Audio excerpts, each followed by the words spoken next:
A billionaire took his mistress to a luxurious How could seven-star you? hotel, Oh forgetting my his God. wife was waiting for him at their anniversary table, believing his wife was just an ordinary woman with no power or wealth.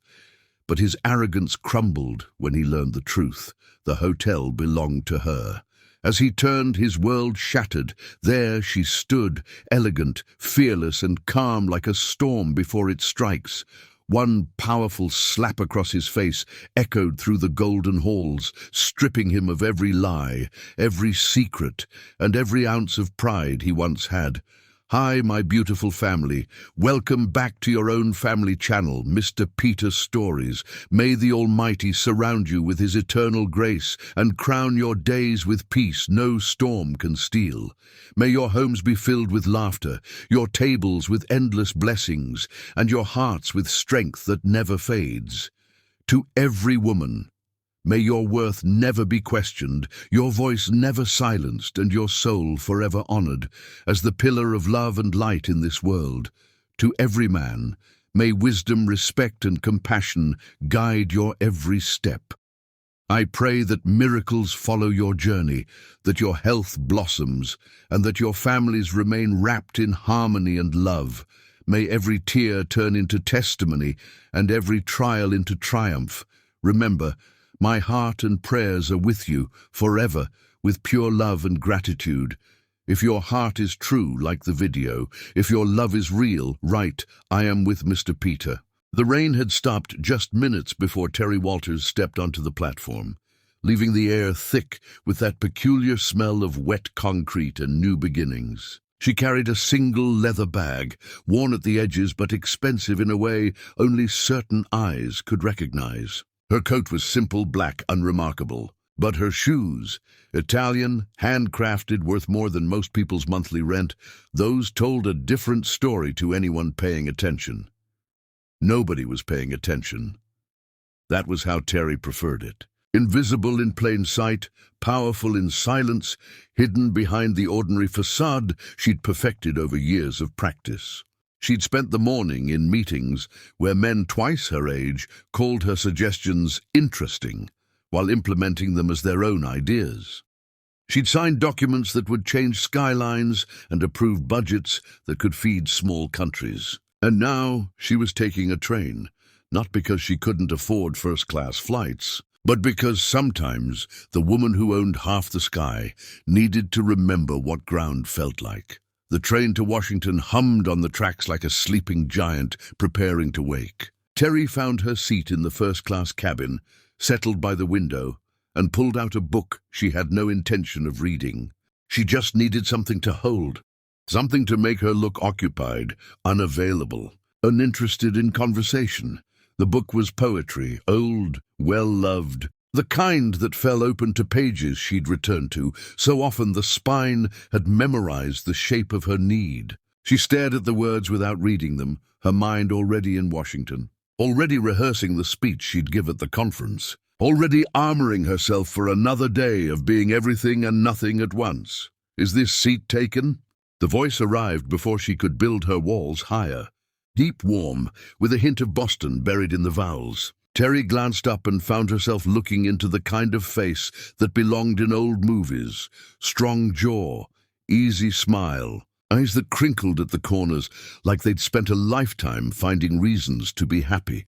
It's a free country, Terry said, immediately regretting how cold it sounded.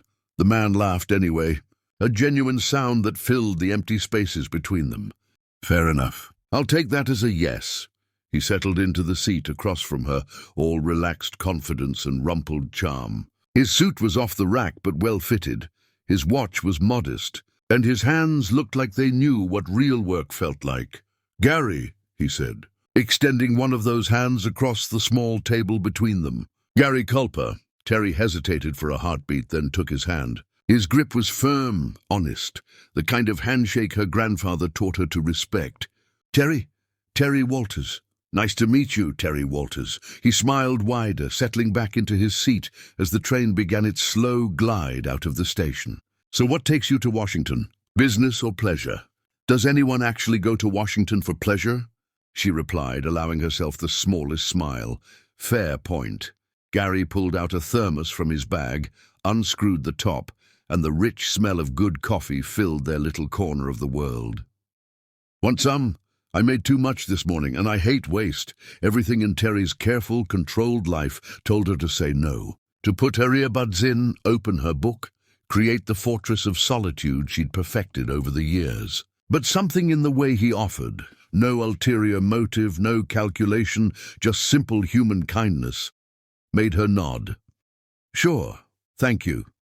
He poured coffee into the thermos cap and handed it to her. Their fingers brushed for a moment, and Terry felt something she hadn't felt in longer than she could remember. Not attraction, not exactly.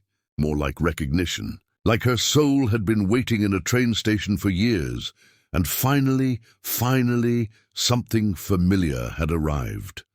The coffee was perfect. Rich but not bitter, strong but not harsh. The kind of coffee that tasted like someone had actually cared about making it right. She told him so. "My mom's recipe," Gary said, his whole face softening at the mention. "She says life's too short for bad coffee and fake people. I try to live by that." "Your mother sounds wise," Terry said, meaning it. She is. "Raised me on her own after my dad died, and taught me that the measure of a person isn't what they have, it's what they give." He paused, looking slightly embarrassed. "Sorry, I don't usually get philosophical before noon. Something about trains makes me contemplative." "Don't apologize," Terry said quietly. "I like it. Most people fill silence with noise. You fill it with something real." Gary's eyes met hers, and something passed between them. A current, a connection, the beginning of something neither could name yet. "So Terry Walters, who reads poetry on trains and appreciates good coffee, tell me something true about yourself." Terry's instinct was to deflect, to offer something safe and meaningless. Instead, she heard herself say, "I'm tired of being who everyone needs me to be. I'm tired of living in boxes I didn't build. I'm tired of being lonely in rooms full of people." Gary didn't look away, didn't offer empty platitudes, didn't try to fix what she hadn't asked him to fix. He just nodded slowly and said, "Yeah, I know that feeling."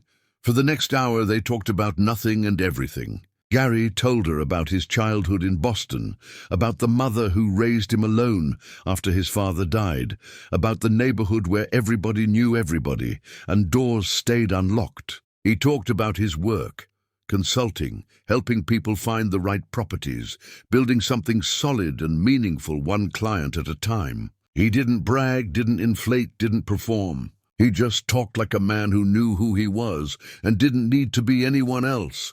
"I help families find homes," he said simply. "Not houses, homes. Places where they can build lives, raise kids, grow old together." "It's not glamorous, but it matters. At least I think it does." "It does," Terry said firmly.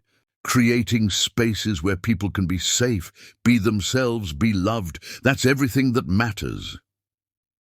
Gary studied her face like he was memorizing it. "You get it. Most people don't get that." Terry found herself talking too, carefully editing the truth but not lying. She told him about growing up in a big, cold house where love was implied but never spoken. About feeling invisible in rooms full of people. About taking a train because sometimes you needed to move through the world slowly, needed to see the landscape change gradually instead of blinking and finding yourself somewhere else entirely. "What's your favorite building?" Gary asked suddenly. "Everyone has one. That building that makes them stop and stare." Terry thought about the question, about the hundreds of buildings she owned, the architectural masterpieces in her portfolio. But she found herself describing the old library in her childhood neighborhood, the one with the stone lions and the reading room that smelled like old books and possibility. "It's not the fanciest building," she said, "but it's the first place I ever felt like I belonged, like I could be anybody, do anything, like my life was bigger than what everyone told me it should be." "That's beautiful," Gary said softly. "Buildings aren't just structures. They're containers for dreams." Nobody had ever said anything like that to Terry before. Nobody in her world talked about dreams. They talked about returns, acquisitions, market penetration. But Gary talked about buildings like they were love letters to the future. And something in Terry's chest cracked open. "You sound like someone who's been running from something." Gary said quietly, his eyes gentle with understanding rather than judgment. Terry's throat tightened. Or maybe running toward something. I haven't figured out which yet. Maybe both, Gary suggested. Maybe you're running from who you were expected to be and toward who you actually are. That's not cowardice. That's courage. The hours dissolved like sugar in warm tea. The landscape outside shifted from city to suburbs to something in between, but Terry barely noticed. She was too busy discovering that conversation could be this easy, this natural, this necessary. Somewhere around Philadelphia, Gary ordered sandwiches from the cafe car and insisted on paying despite Terry's protest. They ate and talked about books, about music, about the strange comfort of diners at midnight and the specific joy of finding a song that feels like it was written just for you.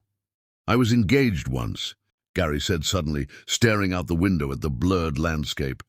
3 years ago, she was beautiful, smart, had her whole life planned out like a military operation. I thought that's what I wanted too, someone who had all the answers. What happened? Terry asked, surprised by how much she wanted to know. I realized I didn't want answers. I wanted questions. I wanted someone who'd sit on the kitchen floor at 2 a.m. and wonder about things with me. She wanted certainty. They wanted possibility.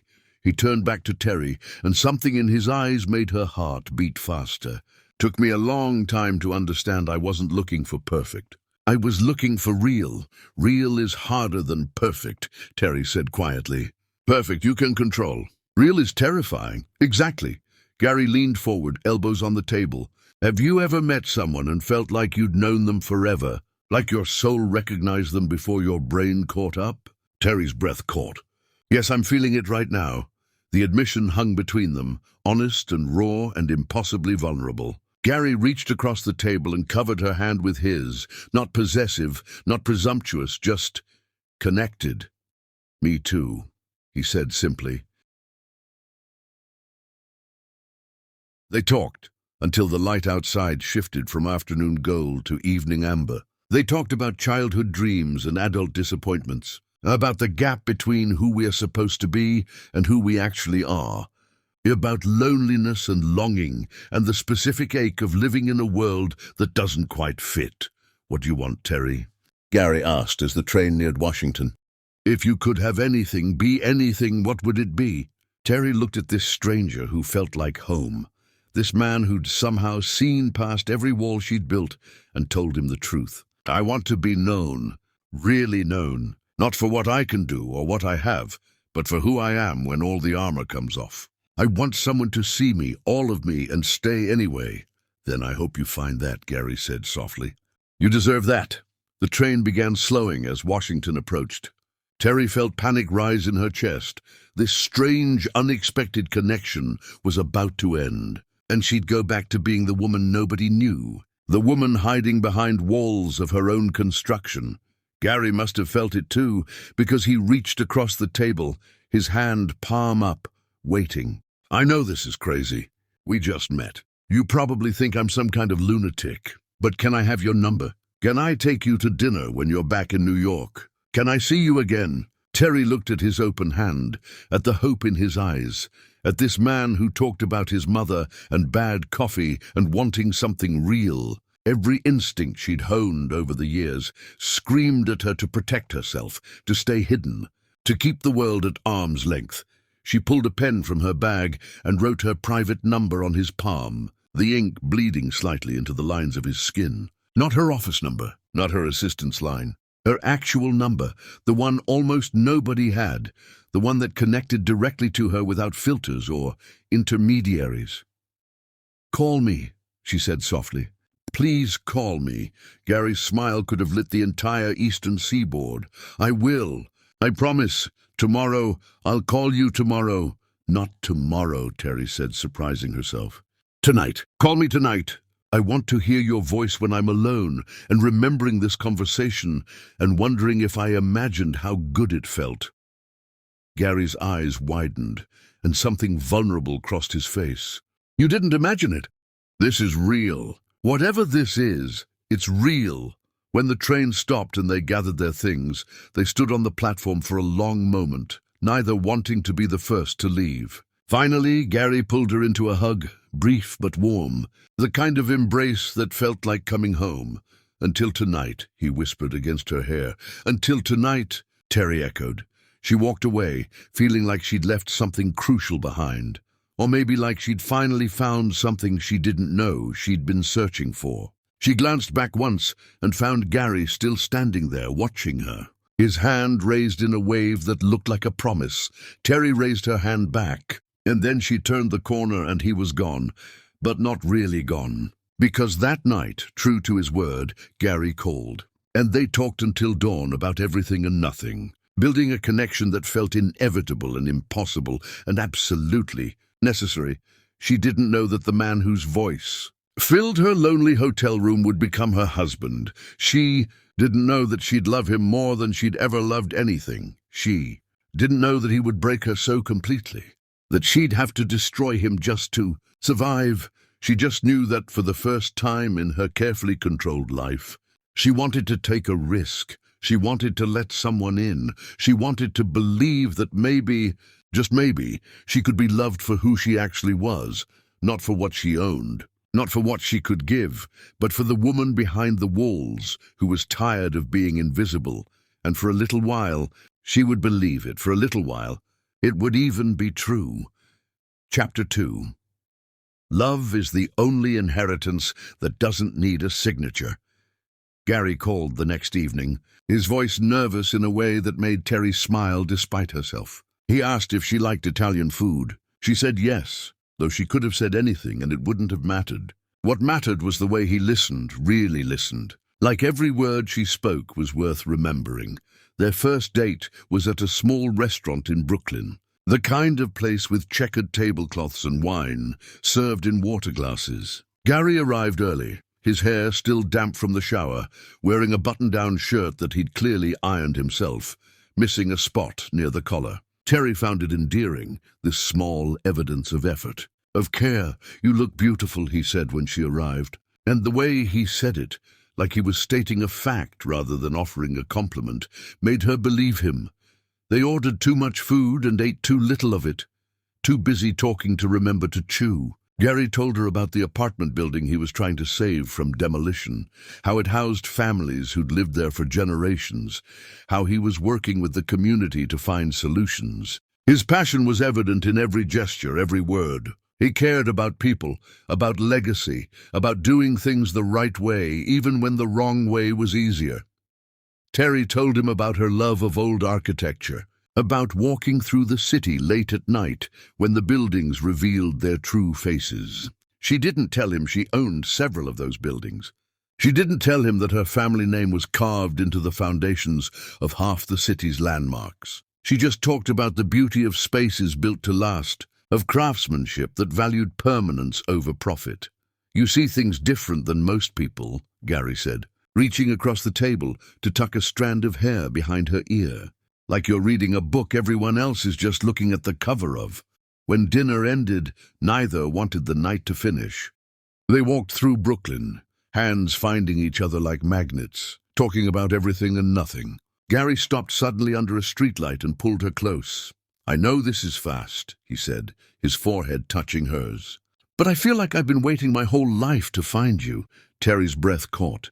Nobody had ever looked at her the way Gary did, like she was both mystery and answer, question and solution. Everything he'd been searching for without knowing it. "Then stop waiting," she whispered, and kissed him. The kiss was different from anything Terry had experienced. Not rushed or demanding, but patient, exploring, like Gary was memorizing every detail. His hand cupped her face with such tenderness that tears pricked her eyes. When they finally pulled apart, both were breathing hard, foreheads pressed together, existing in a bubble where only they mattered. The months that followed felt like falling and flying at the same time. Gary took her to street fairs and jazz clubs and diners where the coffee was terrible, but the pie was transcendent. He introduced her to his mother, Eleanor, a woman with steel in her spine and kindness in her eyes, who hugged Terry like she'd been waiting her whole life to meet her. "You're good for him," Eleanor whispered, while Gary was getting their coats. "I see the way he looks at you, Like you're the answer to every question he forgot to ask. Their second month together, Gary took Terry to a neighborhood carnival. They rode the Ferris wheel, and at the top, with the city spread beneath them like scattered jewels, he kissed her like he was claiming her soul. It was gentle, questioning, like he was asking permission even as he gave himself. Terry kissed him back with years of loneliness dissolving in that single moment. "I could fall in love with you," Gary whispered against her lips. "I think I'm already there," Terry admitted. Surprised by her own honesty, they spent entire weekends in his small apartment, cooking meals together and dancing to old records. Gary taught her how to make his mother's sauce, stirring the pot with patience, while telling stories about Sunday dinners, where everyone talked over everyone, and love was served alongside pasta. Terry absorbed every detail, storing them like precious artifacts from a life she'd never known. One rainy Sunday, they stayed in bed until afternoon, wrapped in sheets and each other. Gary traced the line of her spine with his fingertips, so light it felt like whispers on her skin. "Tell me something you've never told anyone," he said softly. Terry was quiet for a long moment, her face buried in his chest, listening to his heartbeat. "I've spent my whole life feeling like I'm too much and not enough at the same time, too complicated for simple happiness. Not simple enough for real connection."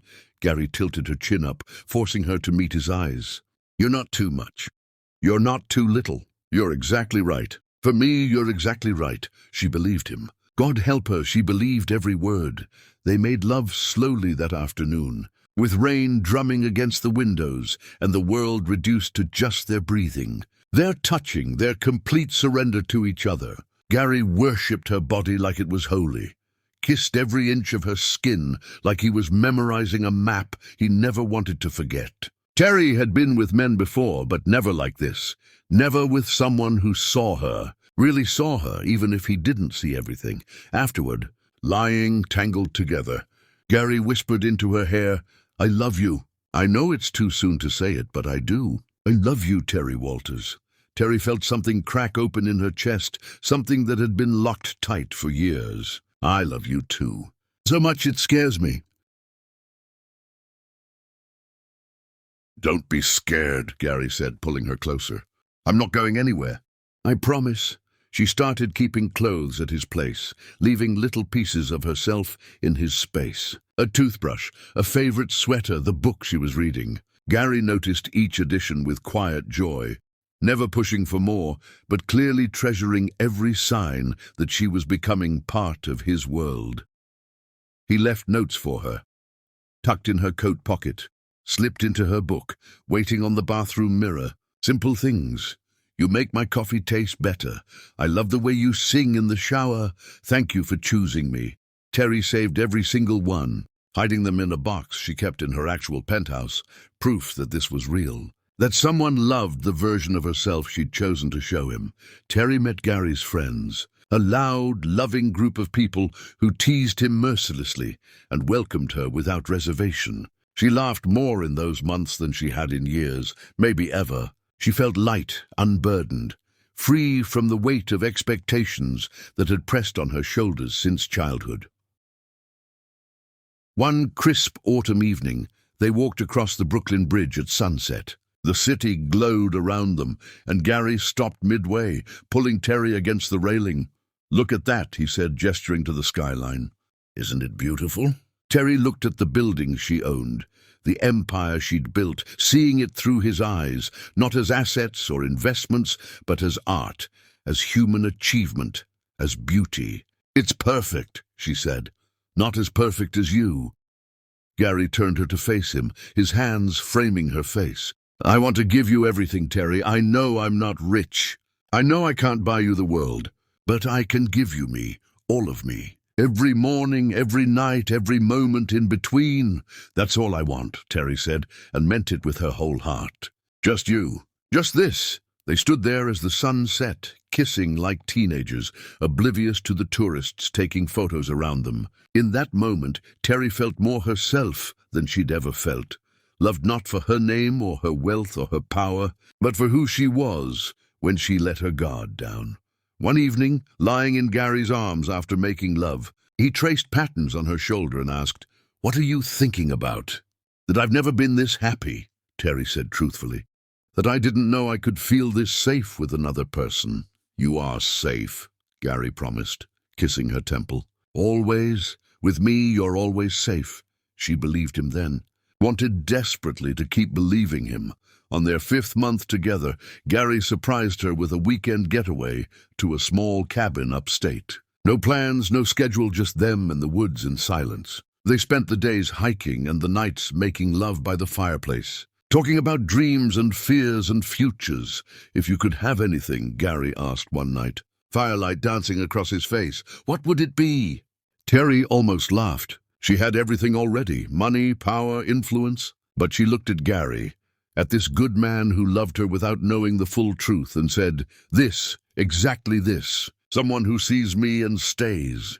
"Then you have it," Gary said simply. "Because I see you, Terry Walters, and I'm not going anywhere."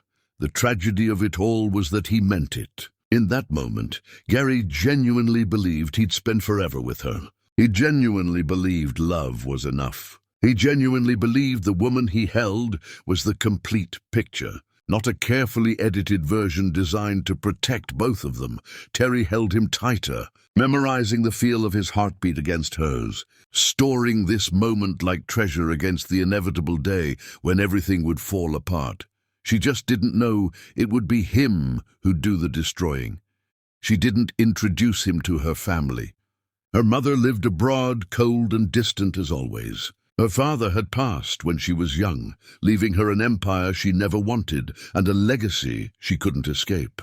Her trustees managed her public image, her lawyers protected her privacy, and her life existed in 2 separate worlds that never touched, until Gary, who made her forget about board meetings and quarterly reports, and the enormous responsibility she carried in secret. Gary, who loved her for her laugh and her thoughts and the way she sang off-key in the shower. Gary, who had no idea that the woman folding his laundry and cooking his breakfast could buy his entire apartment building with a single phone call.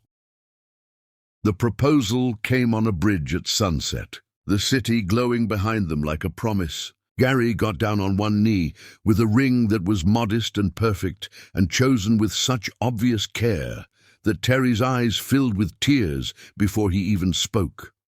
"I'm not rich," he said, his voice steady despite the tremor in his hands. "I can't give you diamonds or mansions or trips to Paris, but I can give you every single morning for the rest of my life. I can give you honesty and partnership and a love that doesn't quit when things get hard.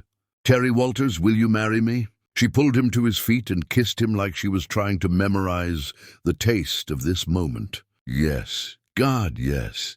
They married in a courthouse with 2 strangers as witnesses, both of them grinning like teenagers running away from home. Terry signed the papers as Terry Walters, not including the name that would have revealed everything. Gary slipped the ring onto her finger, and she felt the weight of it like an anchor in the best possible way. That night, in their small apartment, Gary carried her over the threshold even though they'd been living together for months. He held her close and whispered, "I'm going to spend every day making you happy. That's my only job now." Terry believed him. She believed in the life they were building, in the future they were creating together. She believed that maybe she could have this, normal, simple, real. She believed she could be just Terry, not Terry Walters Harrington, not the heiress, not the hidden owner of luxury empires. Just a woman in love with a good man, just a wife. She made the decision that night. Lying in Gary's arms while he slept, she would keep her secret. She would protect this fragile, precious thing they'd built. She would let him feel strong and capable and needed. She would be the woman he thought she was. The woman who'd left her old life behind to build something new with him. It felt like love. It felt like sacrifice. It felt like the right choice. Later, much later, she would understand that the biggest lies we tell are the ones we convince ourselves are kindness. That hiding yourself from someone isn't protection. It's the first crack in a foundation that will eventually crumble. But that night, wrapped in her husband's arms, Terry Walters believed she could have it all. The empire and the love, the power and the peace. the truth and the lie. She believed she could keep both worlds separate forever. She believed love was enough. Chapter 3, as woman who hides her power is still powerful. She's just kind enough to let you feel strong. The apartment became Terry's entire world, and she made it beautiful in the quiet way only she knew how. While Gary went to consultations and meetings, she planted herbs on the windowsill, learned to bake bread from online videos, and scrubbed floors that didn't need scrubbing. She created routines, rituals, the domestic rhythms of ordinary life. Every morning, she woke before Gary to make coffee using Eleanor's recipe. She'd watch him dress for work, adjusting his tie, kissing him goodbye at the door like women had done for their husbands for generations. Then she'd return to the apartment, pull out her laptop, and run her empire from the kitchen table. Her managers knew to communicate through encrypted channels. Her board meetings happened through video conferences she took wearing business attire on top, pajama pants on bottom. Her lawyers sent documents to a private office she visited late at night when Gary thought she was at the gym. The world knew Terry Walters Harrington as a reclusive heiress who rarely made public appearances, who conducted her business through intermediaries, who valued privacy above all else. Nobody knew that heiress was currently scrubbing tomato sauce off a stove while humming along to the radio. The years passed like pages in a book Terry didn't want to end. Gary's work grew steadily, not explosively, but with the kind of solid foundation he valued. He celebrated every small victory with the same enthusiasm, and Terry celebrated with him, listening to stories about difficult clients and successful negotiations like they were the most important things in the world. "I'm thinking of expanding," Gary said one evening over dinner, his eyes bright with possibility. "Maybe bringing on a partner, taking on bigger projects. What do you think?" Terry thought about the 15 commercial properties she'd acquired that month, about the hotel renovations she'd approved, about the international expansion her team was planning. Instead, she said, "I think you should do whatever makes you happy. I believe in you," and she meant it. She did believe in him, in his integrity, his work ethic, his genuine desire to help people find homes. The fact that his entire career could fit inside one line item of her monthly reports didn't make it less valuable. It just made her secret heavier. Gary's colleagues loved her. She attended company events on his arm, smiling and nodding through conversations about interest rates and property values, never mentioning that she'd pioneered several of the financing structures they discussed. She played the role perfectly. The supportive wife, the woman who'd left her career to focus on family, the helpmate content to live in her husband's shadow. "Your wife is lovely," Gary's boss told him once, within Terry's earshot. "So refreshing to meet a woman who isn't obsessed with her career. She clearly understands what matters." Gary beamed with pride, squeezing Terry's hand. She smiled and said thank you, swallowing the words that wanted to escape. "I run a multi-billion-dollar empire. I employ thousands of people. I shape skylines. I matter." But she didn't say them. She just smiled and refilled wine glasses and listened to men discuss business with the confident ignorance of people who think they understand everything. The only cracks in her careful facade came late at night, when Gary was asleep and Terry lay awake staring at the ceiling. Sometimes the weight of her double life felt crushing, like she was holding up two worlds with her bare hands, and if she faltered for even a moment, everything would collapse. She'd slip out of bed, retreat to the bathroom, and open her phone to check on her empire. Hotels in Dubai, developments in Singapore, acquisitions in London. Her influence stretched across continents, while her husband slept peacefully in their modest apartment, believing she'd never worked a day since their wedding. The guilt gnawed at her sometimes, not often enough to tell the truth, but enough to keep her awake. Was she protecting their relationship or betraying it? Was this love or was it cowardice? Did Gary love her or did he love the version of her she'd created, the simplified, diminished, manageable version? "You okay?" Gary would sometimes mumble, half asleep, when he felt her slip back into bed. "Just couldn't sleep," she'd whisper, curling into his warmth. bad dreams. "I've got you," he'd say, pulling her closer. "I've got you." And in those moments, Terry would let herself believe it. She'd let herself believe that this was enough, that she could keep living in this beautiful lie, that nothing would ever force her to choose between the woman she was and the woman he thought she'd married. She decorated their home with pieces from her private collection, explaining them away as thrift store finds. She cooked elaborate meals with ingredients from specialty markets, claiming she'd discovered them on sale. When their landlord mysteriously agreed to cut their rent, Gary attributed it to his negotiating skills. When unexpected bonuses appeared, he thought his bosses finally recognized his value. Terry let him believe it all. She let him feel capable, successful, like the provider he wanted to be. She watched him grow confident in their life together, watched him talk about their future, the house they'd buy someday, the children they'd have, the ordinary, beautiful life they were building, and she told herself it was fine, that the secret didn't matter, that who she was in the world outside their apartment had nothing to do with who she was in his arms. She told herself that love could survive anything, even lies, even the slow, corrosive poison of pretending to be less than you are, of hiding your light so someone else's can shine brighter. She told herself she was protecting him, protecting them, protecting the fragile, perfect thing they'd built together. She believed it right. Up until the moment her entire world shattered, right up until the phone call that would destroy everything. Chapter 4. Betrayal doesn't announce itself. It walks in wearing your favorite smile. The 5th anniversary arrived on an autumn evening when the light turned everything golden and forgiving. Terry had been planning for weeks, orchestrating the perfect evening with the same attention to detail she brought to multi-million-dollar deals.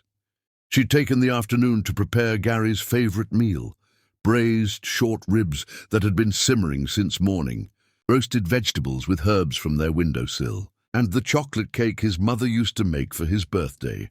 She'd set the table with candles and the nice plates they only used for special occasions. She'd worn the deep green dress Gary bought her 2 anniversaries ago, the one he said made her eyes look like forests after rain. She'd styled her hair the way he loved, loose around her shoulders, natural and soft. She'd even gone to the small jewelry store where Gary bought her wedding ring and purchased cufflinks she knew he'd love.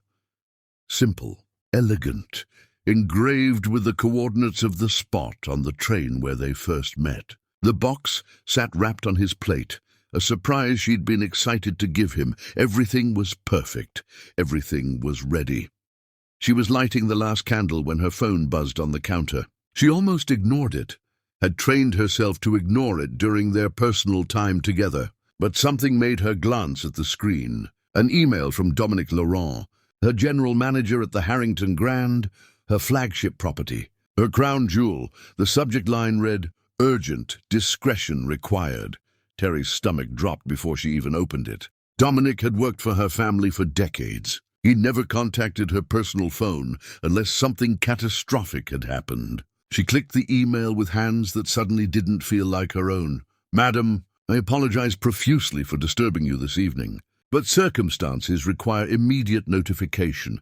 Mr. Gary Culper has reserved the Royal Penthouse Suite for tonight. He arrived approximately 40 minutes ago with a female companion, estimated age late 20s, blonde hair, designer attire. He introduced her to the front desk staff as a special guest and requested our utmost discretion.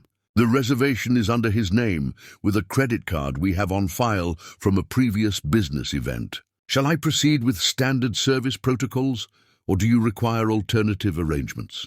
I wait your instructions with absolute confidentiality." Respectfully, D.L. Terry read the email once, then again, then a third time, each word carving itself into her brain like an epitaph. The apartment was suddenly too quiet. She could hear everything. The candles flickering, the food cooling, the clock ticking on the wall like a countdown to something inevitable and terrible. She stared at the green dress in the reflection of the microwave, at the woman she'd made herself into, at the perfect dinner growing cold. She looked down at herself in this dress she'd chosen so carefully. This dress he'd picked out for her on a random Saturday, saying the color reminded him of her eyes. She'd worn it tonight because she remembered how he'd looked at her when she first tried it on, how he'd pulled her close and whispered that she was the most beautiful thing he'd ever seen. When had he stopped looking at her that way? When had she stopped noticing that he'd stopped? Terry walked to the window, the phone still clutched in her hand, and looked out at the city beginning to glow in the dusk. Somewhere out there in her hotel, her husband was checking into a suite with another woman. He was probably laughing right now, probably ordering champagne, probably looking at her the way he used to look at Terry. Used to. She pressed her forehead against the cold glass and felt the first crack in her carefully maintained composure. Her breath fogged the window, and she watched it disappear, wishing she could disappear with it. The memories came unbidden, cruel in their clarity. Gary's face on their wedding day, the way he'd cried when she walked toward him. The mornings she'd wake to find him watching her sleep, smiling like he couldn't believe his luck. The night he'd held her through a nightmare, whispering that nothing would ever hurt her while he was there, all lies. Or worse, all true once, now expired, love with an expiration date she hadn't noticed passing. Terry replayed the past few months in her mind with brutal clarity. The late nights he claimed were client meetings, the new cologne, the way he'd started going to the gym suddenly, caring about his appearance in ways he hadn't before. The distance during their anniversary dinner last month, the way he'd been somewhere else, even while sitting across from her. She remembered making love to him last week, how it had felt mechanical, obligatory, how he'd finished quickly and rolled over, claiming exhaustion, how she'd lain awake afterward, staring at his back, feeling lonely, even though she wasn't alone. She remembered the conversation 3 weeks ago when she'd suggested a weekend away, just the two of them. He'd made excuses, too much work, bad timing, maybe next month. She'd felt disappointed but understanding. Now she understood differently. He'd been saving his time for someone else. All the signs had been there. She'd just chosen not to see them, because seeing them would have meant admitting that she'd sacrificed herself for nothing. That hiding her true self hadn't protected their love. It had created a hollow space where love used to be. Her mind wasn't racing. That would come later. Right now, everything moved in slow motion, each thought arriving with crystalline clarity. Gary had booked the royal penthouse suite, the room that cost more per night than most people's monthly salary. The room with floor-to-ceiling windows overlooking the city, with a private terrace and a bathroom carved from Italian marble. The room Terry had personally designed, had overseen every detail of, had approved every fixture and finish. The room where she'd imagined bringing him someday, revealing everything, showing him the empire she'd built while loving him. She'd fantasized about his face when he realized who she really was. Imagined him being proud, overwhelmed, amazed. Instead, he was there with another woman. He'd taken another woman to a room his wife owned, in a hotel his wife had built, under a portrait of his wife that hung in the lobby. The absurdity of it would have been funny if it wasn't destroying her. The cruelty of it was breathtaking, the sheer, stupid irony that she'd hidden herself to protect him, to let him feel strong, to preserve their marriage, and he'd betrayed her in the one place that represented everything she actually was. Terry stood at the window and felt something inside her crystallize into ice. Not just hurt, that was too small a word. This was annihilation. This was the complete destruction of every belief she'd held about her life, her marriage, her choice to hide herself for love. She'd made herself small for him. She'd hidden her power, her wealth, her true self, all so he could feel like the man he wanted to be. And he'd repaid that sacrifice by taking another woman to her own hotel. She'd erased herself for him, and he'd erased her anyway. Terry turned from the window and looked at the apartment, their home, their life, the beautiful lie she'd built with her own hands. She looked at the dinner growing cold, at the gift waiting on his plate, at the candles burning for a celebration that would never happen. She walked to the table and picked up the wrapped box containing the cufflinks, coordinates of where they met.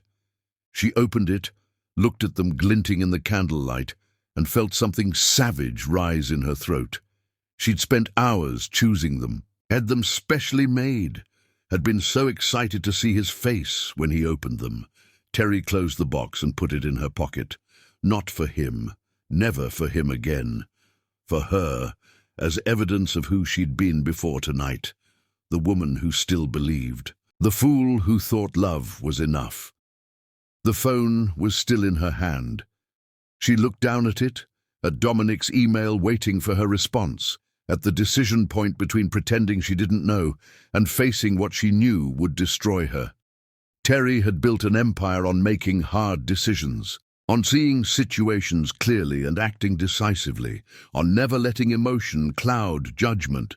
She typed 4 words, "Prepare the room, I'm coming." Then she added, "And send me the security footage from his arrival. I want to see everything." She hit send and stood there for one more moment, looking at the life she was about to blow apart. Looking at the woman in the green dress, reflected in the dark window, a stranger wearing her face. That woman had believed in love. That woman had believed in sacrifice. That woman had believed that making herself smaller would make her marriage stronger. That woman was about to die, and in her place, something cold and furious and absolutely done with being underestimated would rise. She stood there for another moment, staring at the dinner she'd made, at the candles burning for a celebration that would never happen, at the evidence of 5 years of pretending that love could survive on her kindness alone. Then she walked to the bedroom and changed. She pulled on the black suit she wore to hostile board meetings, tailored, severe, armor disguised as clothing. She twisted her hair into a tight bun that pulled at her scalp, welcoming the small pain as a distraction from the larger one. She put on the diamond earrings her grandmother had left her, the ones worth more than Gary earned in a year, the ones she'd hidden away because they didn't fit the image of the simple wife. She looked at herself in the mirror and barely recognized the woman staring back. Not the wife, not the heiress. Something new and terrible, something forged in the space between who she'd been and who she was about to become. Terry grabbed her keys, not to Gary's practical sedan, but to her own car, the one she kept in a private garage across town, the custom black vehicle she drove when she needed to remember who she actually was. She texted her driver to meet her, then stopped. No, this she needed to do herself. The drive to the Harrington Grand should have taken 40 minutes. Terry made it in 23, pushing the car to speeds that would have gotten her arrested, if anyone had the nerve to pull over a vehicle with her level of diplomatic plates. The city blurred past, lights streaking like tears she refused to shed. Her mind played out scenarios. Maybe Dominic was wrong. Maybe it was a colleague. Maybe there was an explanation. But Terry hadn't built an empire by believing convenient lies. She'd built it by seeing truth clearly, no matter how painful. She pulled into the private entrance, the one reserved for her and her alone. Security nodded, their faces carefully neutral. Everyone knew. Of course they knew. The staff always knew everything. Terry stepped into her private elevator, the one that went directly to the penthouse level, and watched the floors tick by. With each floor, she felt pieces of herself falling away.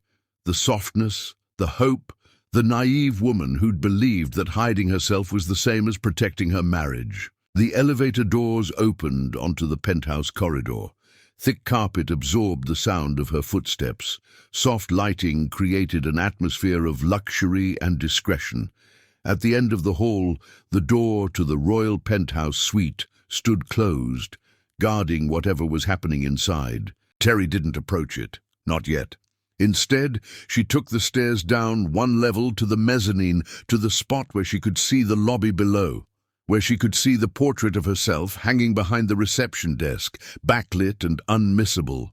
Terry. Walters Harrington, founder and CEO, Harrington Luxury Group. She waited. She didn't have to wait long. The private elevator doors opened, and Gary stepped out, his arm around a woman young enough to be startling. Blonde, polished, wearing a dress that screamed money someone else had spent on her. She was laughing at something Gary had said, her head tilted back, her hand on his chest. Gary looked relaxed, happy, more alive than Terry had seen him in years. They walked toward the front desk, and Terry watched her husband's face as he glanced up at the portrait. Watched the color drain from his skin like someone had opened a valve. Watched his body go rigid, his hand drop from the woman's waist. Watched him understand, in one terrible moment, what he'd done, who he'd done it to. Terry descended the stairs slowly, each step deliberate, her heels clicking like a countdown. Staff members saw her coming and scattered, suddenly busy with tasks that didn't exist. Guests sensed something happening and turned to watch.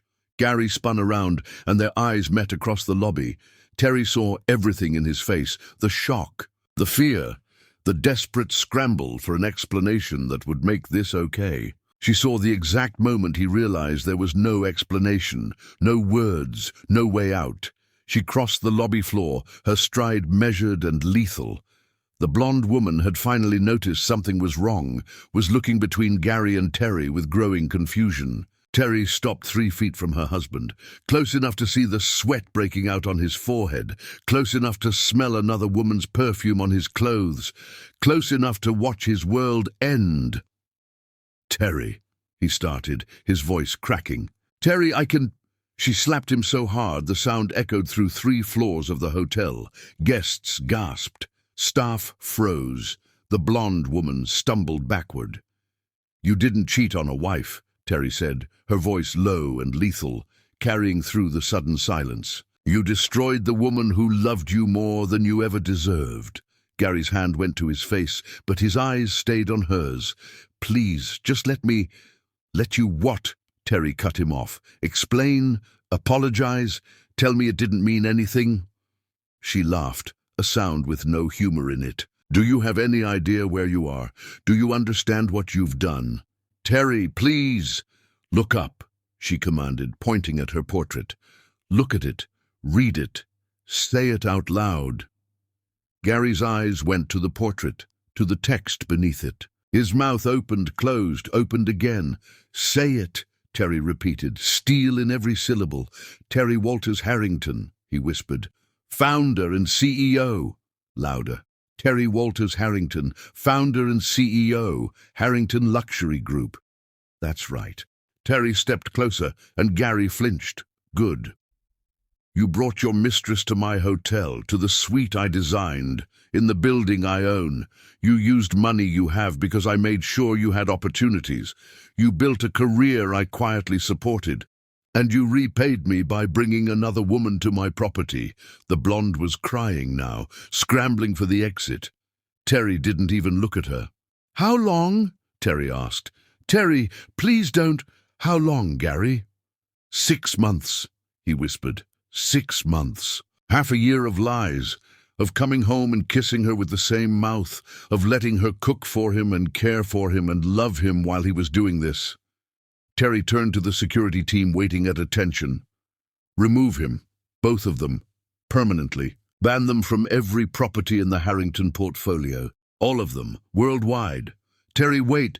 Gary reached for her. "Don't touch me." Her voice could have frozen fire. "Don't ever touch me again." She turned to Dominic, who'd appeared at her side. "Call my lawyers, all of them. I want every connection. Severed, every asset separated, every trace of him removed from my life. Tonight." "Yes, madam." Terry looked at Gary one last time, memorizing the face of the man who'd broken her. "I gave you everything. Not money. I gave you me. The real me, the parts I never showed anyone. And you threw it away for someone whose name you probably can't even remember." "I love you," Gary said, tears streaming down his face now. "No," Terry said quietly. "You loved the woman you thought I was. The small, manageable, grateful woman you could feel superior to. You never loved me. You don't even know who I am." She walked toward her private elevator, leaving him standing in the lobby of her hotel, in front of her portrait, surrounded by her staff, in the ruins of his comfortable delusion. The elevator doors closed, and Terry pressed the button for the penthouse, not the suite Gary had booked, But her actual residence, the one that took up the entire top floor, the one no one knew existed, only when she was alone, in the space where no one could see, did she allow herself to break. She sank to the floor in her expensive suit and ugly cried, loud, gasping sobs that hurt her throat and chest. She cried for the woman she'd been on that train, full of hope and possibility. She cried for 5 years of pretending, of making herself smaller, of believing that love was enough. She cried for the marriage she'd treasured and the man she'd loved who had never actually existed. Then she stopped crying. She stood up, washed her face, fixed her hair, and made a phone call that would destroy Gary Culper as completely as he'd destroyed her. Chapter 5. Hell hath no fury like a woman who loved you with everything and got betrayed with nothing. Terry stood in her penthouse, looking out over the city she'd helped build, and felt something cold and terrible crystallize in her chest. Not revenge. Revenge implied emotion, passion, loss of control. This was simpler. This was justice. She pulled out her phone and began making calls. First, her head lawyer. Richard, I need a divorce filed immediately. I also need a complete forensic audit of any financial entanglements. By morning, Richard, who'd handled her family's affairs for decades, asked no questions. He simply said, consider it done. Second, her financial team. I want every business connection to Gary Culper identified and severed. Every contract review, every reference withdrawn, everything. There was a pause, then, how thorough should we be? Terry's voice was ice. Scorched earth. Third, her head of security. I need a complete report on my husband's activities for the past 6 months. Phone records, credit cards, locations, everything you can legally obtain. Everything you can't, find a way. She sat on her white couch, the city glittering below like scattered diamonds, and waited for the information to arrive. It didn't take long. Her team was efficient. Within 2 hours, her coffee table was covered with tablets and reports, documenting the systematic destruction of her marriage. The affair had started at a company event. Her client's daughter, fresh out of college, all admiration and youth. Text messages that started professional and turned personal. Lunch meetings that ran long. Late nights at the office. The oldest, most boring story in the world. What made it worse, what made it unbearable, was reading Gary's messages. The way he complained about Terry.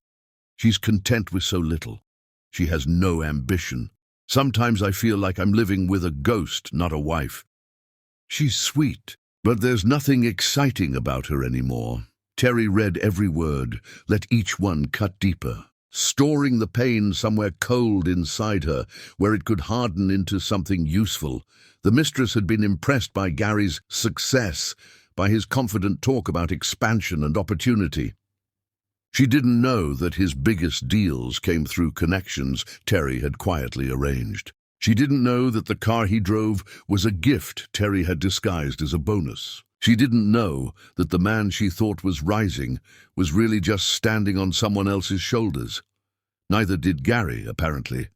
By dawn, Richard had prepared the divorce papers, meticulously crafted to reveal exactly how much Terry had been supporting their life without Gary's knowledge. By mid-morning, her financial team had completed their audit, and the results were devastating. Gary had been living beyond his means, using credit and confidence in equal measure. He'd taken out loans against properties he claimed to control but didn't actually own. He'd made promises to investors based on deals that existed only in his imagination. He'd built a house of cards, and the only thing keeping it standing was Terry's invisible support. Her team had been protecting him without her explicit knowledge. It was what they did, safeguarding the family name from scandal. But now, with a single word, she could withdraw that protection. She gave that word. The dominoes fell with brutal precision. Gary's largest investor, upon receiving a quiet call from one of Terry's associates, requested an immediate audit. When Gary couldn't produce the documentation he'd claimed existed, the investor pulled out. Other investors, spooked, followed. Within days, Gary's expansion plans collapsed.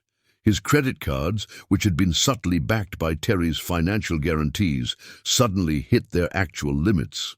Bills came due, interest accumulated. The comfortable life he'd been living revealed itself as borrowed against a future that would never arrive.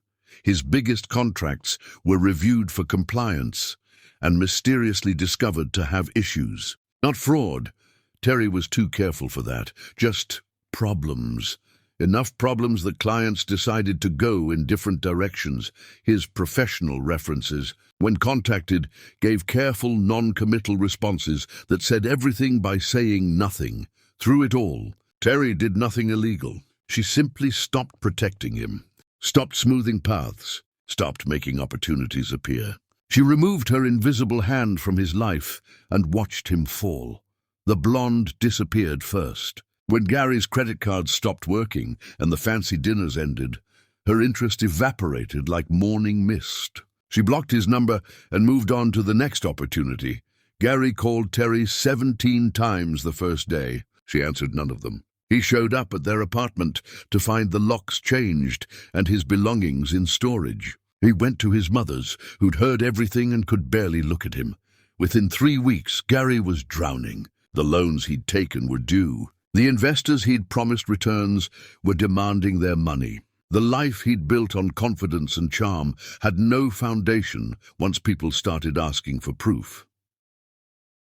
Terry watched it happen from her penthouse, receiving daily reports, feeling nothing. No satisfaction, no regret. Just the cold certainty that this was necessary, that anyone who could betray her so thoroughly deserved to understand the consequences. She filed for divorce, and the papers, when served, revealed everything. Every secret support, every quiet intervention, every time she'd saved him without his knowledge. The document was a map of 5 years of lies, showing Gary exactly how much he'd been living on borrowed grace. His lawyer, a public defender, because he could no longer afford private counsel, tried to argue for alimony, for spousal support. Richard shut him down with brutal efficiency, pointing out that Gary had committed adultery and that Terry had documentation of his financial misrepresentation. The divorce was finalized in record time. Terry kept everything because everything had always been hers. Gary left with nothing because nothing was all he'd actually had, but the worst was yet to come.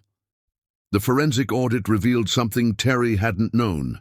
Gary had forged documents to secure one of his larger loans, using property information he'd gotten from Terry's casual mentions about neighborhood values. Not knowing she owned the properties, he'd represented himself as having insider knowledge and partnerships that didn't exist. It was fraud. Small scale, probably motivated more by desperation than malice, but fraud nonetheless. Terry could have kept it quiet, could have let it go. Could have been merciful. She wasn't feeling merciful. She turned the information over to the authorities. Not directly. That would have been too obvious. Instead, she ensured it reached the right hands through careful channels. An anonymous tip, a concerned citizen. The system did the rest.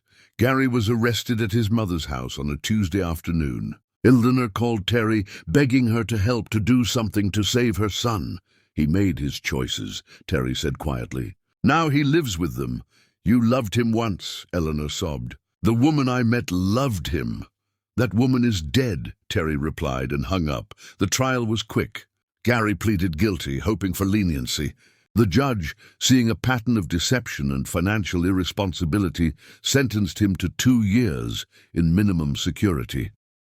Terry sat in the courtroom and watched him be led away in handcuffs. Their eyes met for a moment, and she saw him mouth the words, "I'm sorry." She looked away. That night, alone in her penthouse, Terry poured herself a glass of wine and stood at the window. She'd won. She'd destroyed him as completely as he destroyed her. Justice had been served, so why did she feel so empty? Why did winning feel like losing? Why did the woman in the window's reflection look so much like a stranger? She finished the wine and went to bed in the center of her enormous mattress, surrounded by luxury and success and the kind of loneliness that money can't touch. She told herself this was closure. She told herself she could move on. She told herself that Gary Culper was a closed chapter, a mistake corrected, a problem solved. she believed none of it, because somewhere deep inside, in a place she refused to acknowledge, Terry knew the truth. Destroying him hadn't healed her. It had just made them both broken, but she was too proud to admit it, too hurt to care, too alone to do anything but keep moving forward, pretending that revenge was the same as recovery. Chapter 6. The only thing more expensive than betrayal is the cost of underestimating the woman you betrayed. Prison stripped Gary Culper down to nothing, and then kept stripping. The facility was minimum security, a place for non-violent offenders, white-collar criminals, people who'd made mistakes but weren't considered dangerous. Gary shared a cell with a man who'd embezzled from his employer and spent their first night together, comparing the ways they'd destroyed their own lives. "What do you do?" the cellmate asked. Gary stared at the ceiling. "I had everything and threw it away for nothing. I cheated on my wife." "That's not a crime, brother." "It is when she's the one who owned everything you thought you'd earned. It is when she's the one who could have saved you and chose not to." The days blurred into routine. Wake at dawn, work in the kitchen, eat meals that all tasted the same, read donated books with broken spines, write letters he never sent, sleep on a mattress that felt like punishment. Gary had a lot of time to think. He thought about the train, about meeting Terry when they were both just people with no history weighing them down. He thought about her laugh, the way she'd looked at him like he was someone worth knowing. He thought about their wedding, about the promises he'd made, and believed with his whole heart. He thought about the moment he'd stopped seeing her. It happened so gradually he hadn't noticed. One day she was the woman he'd fallen in love with, full of mystery and depth. The next, she was just there cooking breakfast, asking about his day, existing in the background of his life like furniture he'd stopped noticing. When had she become invisible to him? When had her presence become an expectation rather than a gift? He remembered the first time he'd met the blonde. Ashley. Her name was Ashley, though it felt wrong to even think it now. She'd laughed at his stories, asked questions about his work, looked at him like he was important. She'd made him feel seen in a way he'd convinced himself Terry no longer did, except Terry had always been seeing him. She'd just stopped pretending to be impressed by things that weren't impressive. The bitter irony crushed Gary every single day. The ordinary wife he'd grown bored with, the woman he'd thought lacked ambition and excitement, had been extraordinary all along. She'd been running an empire while cooking his breakfast. She'd been shaping skylines while folding his laundry. She'd been playing a game at a level he couldn't even comprehend while he was bragging about his small victories, and he'd called her content with so little God. Letters from his mother came regularly. Eleanor had forgiven him because that's what mothers do, but her disappointment was evident in every line. "I taught you better than this," she wrote. "I raised you to honor your commitments, to value character over convenience. You broke something precious, Gary. I don't know if you can ever fix it." He couldn't write back that he wasn't sure he wanted to fix it, that some things, once broken, should stay broken, that he wasn't sure he deserved redemption. The other inmates told their stories during meals, during the long hours in the yard. Gary listened to men who'd stolen, cheated, lied, and justified it all with elaborate reasoning. He recognized himself in every excuse, every rationalization, every attempt to rewrite history into something more palatable. One older man, in for tax fraud, pulled Gary aside during his third month. "You thinking about who you were before or who you're going to be after?" Today." "What's the difference?" "All the difference," the man said. "Before is done. Can't change it. Can't fix it. After is still unwritten. Question is, you going to spend your time here mourning what you lost or learning why you lost it?" Gary didn't have an answer, but he started paying attention. He noticed the men who spent their time angry, blaming their ex-wives, their lawyers, the system. They were bitter hard, planning revenge for perceived wrongs. They left prison worse than they entered. Then there were the men who went quiet, who read philosophy and religion and psychology, who took classes in therapy, who worked on themselves with the same focus they'd once applied to their crimes. They left different, humbled, aware, changed in ways that went deeper than remorse. Gary decided which group he wanted to join. He started therapy, even though it was optional, sat in a circle with other men, and talked about the stories they told themselves, the lies that felt like truth, the ways they'd justified the unjustifiable. "I thought I deserved more," Gary admitted one session. "I thought I'd earned something better than what I had. I didn't realize I had better. I just couldn't see it because I was too busy looking at what I thought I wanted." The therapist, a tired woman who'd heard every excuse, nodded. "Entitlement is a disease. It makes you blind to blessings because you're too focused on what you think you're owed." Gary read books on philosophy, on Buddhism, on the nature of suffering and desire. He read about ego and illusion and the ways we construct narratives that cast ourselves as heroes when we're actually villains. He wrote in a journal, filling pages with realizations that came too late. "Terry wasn't hiding from me. I was hiding from her. I was scared of her depth, her intelligence, her capacity for love that I knew I couldn't match. So I made her smaller in my mind. I turned her into just a wife so I could feel bigger. I betrayed her because I was afraid of how much greater she was than me." The months passed. Gary worked in the kitchen and learned that there was dignity in service, in doing something well even when no one was watching. He started helping other inmates with their legal paperwork, using the knowledge he'd gained from his own disaster. He taught literacy classes to men who'd never learned to read properly, finding purpose in giving what little he had to offer. Eleanor visited once a month. She never mentioned Terry, though Gary could see the questions in her eyes. She brought books and home-cooked food and fierce, uncompromising love. "You made a terrible mistake," she said during one visit. "But you're my son. I don't give up on my son. Question is, are you going to give up on yourself?" "No," Gary said, meaning it. "I'm not who I was. I'll never be that person again." "Good," Eleanor said firmly. "That person was a fool. Be better." At night, lying in his cell, Gary thought about Terry, wondered where she was, what she was doing, whether she ever thought of him. He hoped she didn't. He hoped she'd moved on, found someone worthy of her, built a life that didn't include the weight of him. But sometimes, in the space between waking and sleeping, he let himself remember the good parts. Her hand in his on the train, the way she'd said yes when he proposed. The mornings when he'd wake to find her watching him sleep, smiling like he was everything she needed. He'd had that. He'd had her.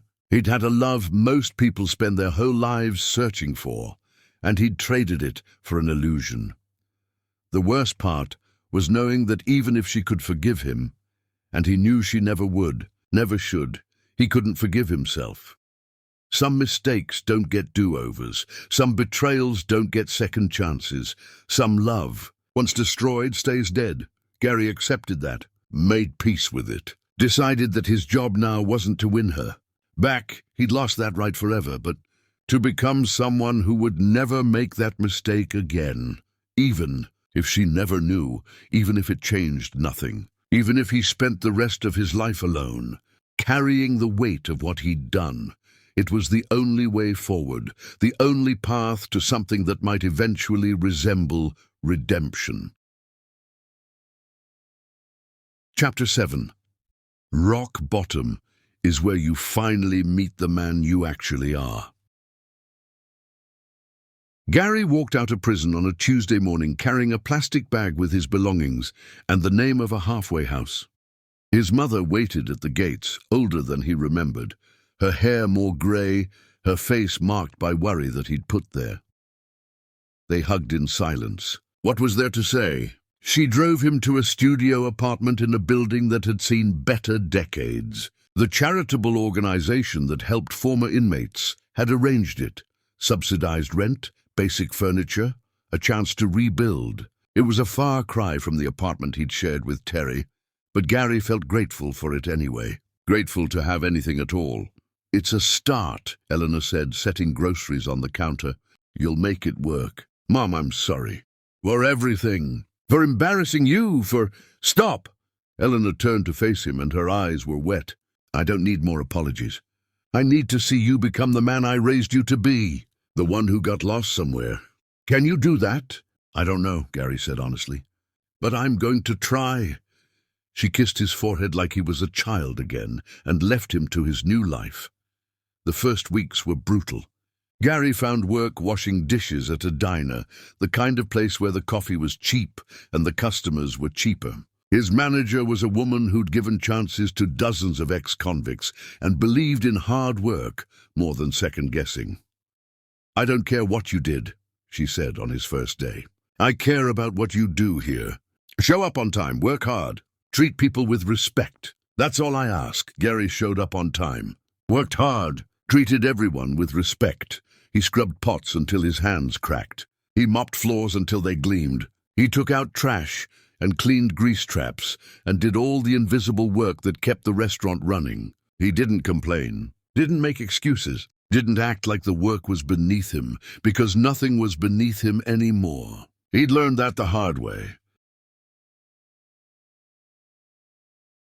At night, he worked as a janitor in an office building downtown. He cleaned toilets and emptied trash cans and vacuumed conference rooms where people made in an hour what he made in a week. He didn't resent them. He'd been them once, oblivious to the people who made his comfort possible. He saved every dollar he could. Not for himself, for the debt he still owed, the people he'd let down, the amends he needed to make, even if they never made him whole. On his days off, Gary started volunteering at a homeless shelter. It wasn't court-mandated. It wasn't part of any program. He just showed up one Saturday and asked if they needed help. They did. He served soup to people who'd lost everything, who lived on streets and in shelters, who carried their entire lives in shopping bags. He listened to their stories without judgment, recognized himself in their struggles, understood that the distance between his life and theirs was smaller than he'd ever imagined. "You got kind eyes," one regular told him. "Most volunteers, they look at us like we're projects. You look at us like we're people. We're all people," Gary said quietly. "Some of us just get lost longer than others." He organized donation drives, recruited other volunteers, worked with the shelter director to improve their services. He found purpose in the work, meaning in the small acts of kindness that made someone's day slightly less awful. His therapist, he'd continued therapy, paying out of pocket even when he could barely afford it, noticed the change. "You're different," she observed during a session. "Less defensive, more present." "I'm tired of being the person I was," Gary admitted. That person was a coward who blamed everyone else for his problems. "I want to be someone who shows up, who helps, who does the work without needing credit or recognition." Why? Because that's who I should have been all along. That's who Terry deserved. He rarely spoke her name aloud anymore. It hurt too much. But he thought about her constantly, not with hope of reconciliation, but with the heavy knowledge of what he'd destroyed. He thought about her when he was serving soup, wondering if she ever ate at her own hotels, or if she was still pretending to be someone else. He thought about her when he saw beautiful architecture, knowing now that she'd probably had a hand in creating it. He thought about her when he was alone at night, in the space where she should have been. Sometimes he let himself imagine what he'd say if he ever saw her again. Not excuses, not explanations, just truth. "I was wrong. I was blind. I was unworthy of you, and I didn't know it until it was too late. I'm sorry for the pain I caused. I'm sorry for the love I wasted. I'm sorry I wasn't the man you deserved." But he'd never get to say those words. Terry had made it clear she never wanted to hear from him again. And he had to respect that. It was the least he could do, after respecting nothing else. The months turned into seasons. Gary kept working, kept volunteering, kept trying to build a life on honest foundations. He didn't date, didn't seek companionship, didn't feel like he deserved it. He reconnected with some old friends who distanced themselves after the scandal. Most conversations were awkward, weighted with questions they didn't ask. But a few people gave him another chance, cautiously, carefully, watching to see if his change was real or just another performance. "I heard you're working at a diner," one friend said over coffee. "Must be tough after everything." "It's honest," Gary replied. "That's more than I was before." His mother remained his constant. She visited his apartment, brought meals, sat with him in comfortable silence. She never pushed him to be more, do more, want more. She just loved him, steadily and fiercely, believing in his capacity to change, even when he doubted it himself. "Your father would have been disappointed in what you did," she said once, "but he would have been proud of who you're becoming." Gary hoped that was true. He hoped his father, dead for so many years, would see the effort, the genuine transformation, the daily choice to be better. One Saturday evening, as Gary was distributing blankets outside a downtown shelter, he didn't notice the black sedan parked across the street, didn't see the woman in the back seat, watching him with an expression that was equal parts pain and recognition. Terry sat in her car, unsure why she was here. She'd been driving home from a board meeting when she'd noticed the shelter, one she funded anonymously, and on impulse, she'd pulled over. And there he was. Gary, her husband. Her ex-husband, the man who destroyed her, except he looked nothing like the confident, charming man she'd married. This Gary was thinner, worn, his clothes clearly second-hand. He knelt beside an elderly homeless man, wrapping a blanket around his shoulders with such gentle care that Terry's throat tightened. She watched him talk to the man, saw him laugh at something the man said, saw real warmth in his expression. No performance, no audience, just kindness, offered without expectation of return. "Should I drive on, ma'am?" her driver asked quietly. Terry didn't answer. She couldn't stop staring at the man who'd betrayed her, who'd taken her love and treated it like it was nothing. Couldn't reconcile that man with this one, kneeling in the cold, giving what little he had to people who had even less. People changed, she knew that. But this much? This completely? Or was this just another act? Another manipulation? Another con? "Ma'am?" "Yes," Terry said finally, her voice rough. "Drive on." But as the car pulled away, she found herself looking back, found herself wondering, found herself feeling something she thought was dead. Curiosity about who Gary Culper actually was, not who he'd pretended to be, not who she'd needed him to be, but who he'd become when everything else was stripped away. She told herself it didn't matter, told herself she didn't care, told herself she was over him, past him, done with him forever. She believed none of it. Chapter 8.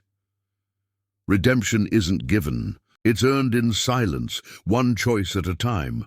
Winter came hard and cold, the kind of season that made poverty visible and suffering impossible to ignore. Gary worked longer hours at the shelter, watching the number of people seeking warmth and food multiply as temperatures dropped. He stopped going home some nights, just caught a few hours of sleep in the shelter's break room, between shifts, waking to do it all again.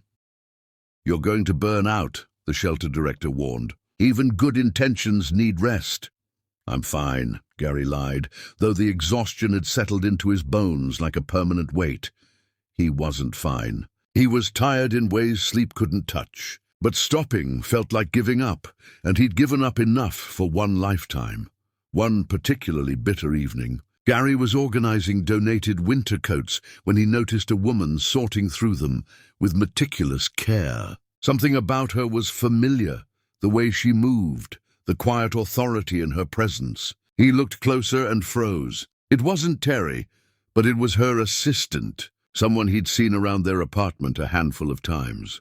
Someone who'd always been polite but distant.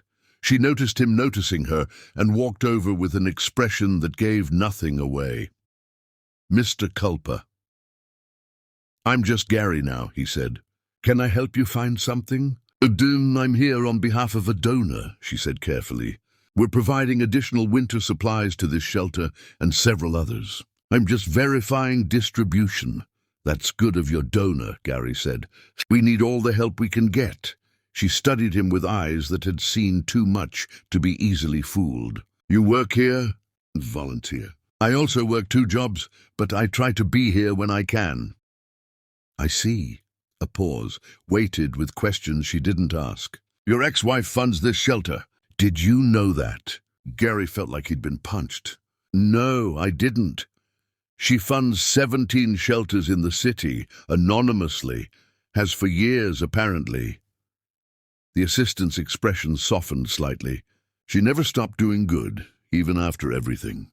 "Thought you should know that." She walked away before Gary could respond, leaving him standing among the donated coats with a truth that shouldn't have surprised him, but did anyway.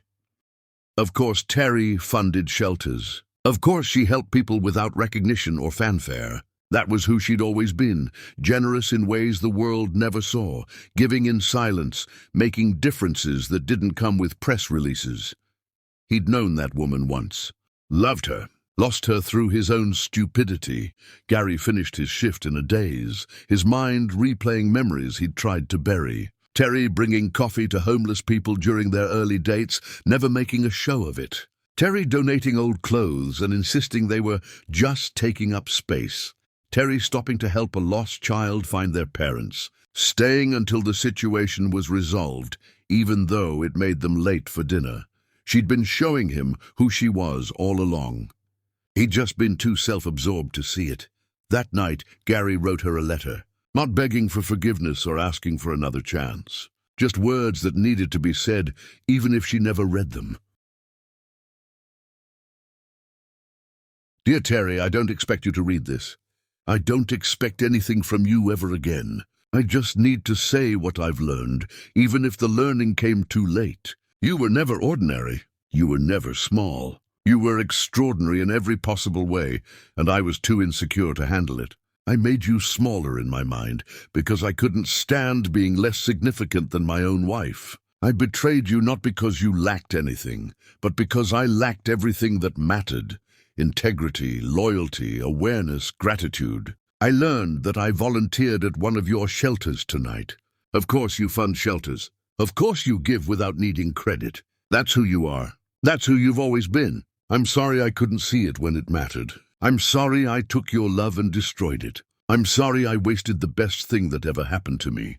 You deserved someone who matched your capacity for love. Instead, you got me, a small man who couldn't handle being married to a giant. I hope you found peace. I hope you found someone worthy of you. I hope you found happiness in a life that doesn't include the weight of me. If I could go back and change everything, I would. But I can't. So instead, I'm trying to become someone who would never make those mistakes again. Not for you. I've lost that right. Just because it's the only path forward. I'm truly deeply sorry. For everything. Always, Gary." He addressed it to a lawyer because he didn't know where else to send it. Mailed it the next morning. Expected nothing. The letter came back 3 weeks later, torn in half, with a note paper clipped to it. Not from Terry, from her lawyer. "Mrs. Walters Harrington does not wish to receive correspondence from you.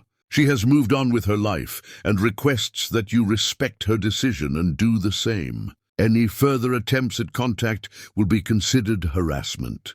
Gary stared at the torn letter, at his own words ripped down the middle, and felt something break inside him that he didn't know could still break, but he honored it. Put the pieces in a box, stopped writing letters he'd never send. Focused on the life he was building from scratch. He got promoted at the diner, moved from dishes to line cook. The money was slightly better, the work more engaging. He took pride in making food well, in feeding people, in the simple dignity of an honest job done with care. His reputation at the shelter grew. People started seeking him out specifically, trusting him with their stories, their struggles, their small hopes. Gary listened without judgment, offered help without conditions, showed up consistently in ways most people never did for the forgotten. One evening, a young man arrived at the shelter, recently released from prison, lost, scared, carrying nothing but the clothes on his back and a parole officer's card. Gary recognized the look in his eyes, the overwhelming terror of freedom after confinement. "First night out?" Gary asked gently. The young man nodded, unable to speak. "I've been there," Gary said. Come on, let's get you something to eat and figure out next steps." He spent hours with the young man, sharing his own story, offering practical advice, making phone calls to connect him with resources. By the end of the night, the young man had a place to sleep, a job interview scheduled, and something he hadn't had when he walked in: hope. "Why are you helping me?" the young man asked. "Because someone would have helped me if I'd let them," Gary replied. "And because the only way I know to live with what I've done is to help people avoid making my mistakes." He continued therapy, went deeper into the uncomfortable work of understanding why he'd made the choices he'd made, unpacked his ego, his insecurities, his need for validation that had driven him to seek it in all the wrong places. "You're doing the work," his therapist observed. "Real work, not performance work. That's rare. It doesn't change anything," Gary said. "Doesn't give me back what I lost." "No," she agreed, "but it gives you yourself. That has to be worth something." He supposed it was. Gary expanded his volunteer work, helped organize a job training program at the shelter, taught other former inmates how to navigate re-entry. He shared his own mistakes freely, made himself vulnerable in ways the old Gary never could have. "I had everything," he told a group of men fresh out of prison. "Beautiful wife, good life, opportunities most people never get. And I destroyed it all because I couldn't appreciate what I had. Learn from my stupidity. Don't be me." The men listened. Some ignored him. Some took it to heart. Gary showed up for all of them anyway, knowing that transformation was slow and rarely linear. His mother watched him with cautious hope. "You're becoming the man I always knew you could be," she said during Sunday dinner. "Your father would be proud." "I'm just trying to be less of a disappointment," Gary replied. "You're not a disappointment. You made a terrible mistake. But you're owning it, growing from it, becoming better. That's all anyone can ask." Gary wished he could believe that was enough. But late at night, in his small apartment, surrounded by the humble life he'd built, he felt the weight of Terry's absence like a missing limb. Not because he expected her back, he knew better, but because he'd finally become someone who could appreciate what she was, and she was long gone. The irony was crushing. He'd grown into a man worthy of her after she'd left. He'd developed the depth, the awareness, the humility she'd deserved all along. And she'd never know it, because that was the price of betrayal. Not just losing the person, but losing them before you could become someone they could love. Gary accepted that price, paid it daily, and kept moving forward, one choice at a time, building a life on foundations of honesty, even if it was a life spent alone. It was all he could do, all he had left to give. Chapter 9. The hardest distance to cross isn't miles, it's the space between hurt and forgiveness. Terry stood in her penthouse overlooking the city, a glass of wine in her hand, feeling the familiar emptiness that had become her constant companion. She'd won. She'd survived. She'd moved on. She'd done everything you're supposed to do after betrayal. So why did she still feel broken? Her empire had grown. She'd expanded into 3 new markets, acquired 2 competitor chains, revolutionized luxury hospitality with innovations the industry scrambled to copy. Her wealth had multiplied. Her influence had deepened. Her name commanded respect in rooms where women were still fighting to be heard. She had everything. She had nothing. The weeks since seeing Gary at the shelter had unsettled something Terry thought she'd put to rest. She found herself driving past that shelter more often than coincidence could explain. Found herself checking reports on his activities through sources she pretended she wasn't using. Found herself learning things about him that confused every certainty she'd built.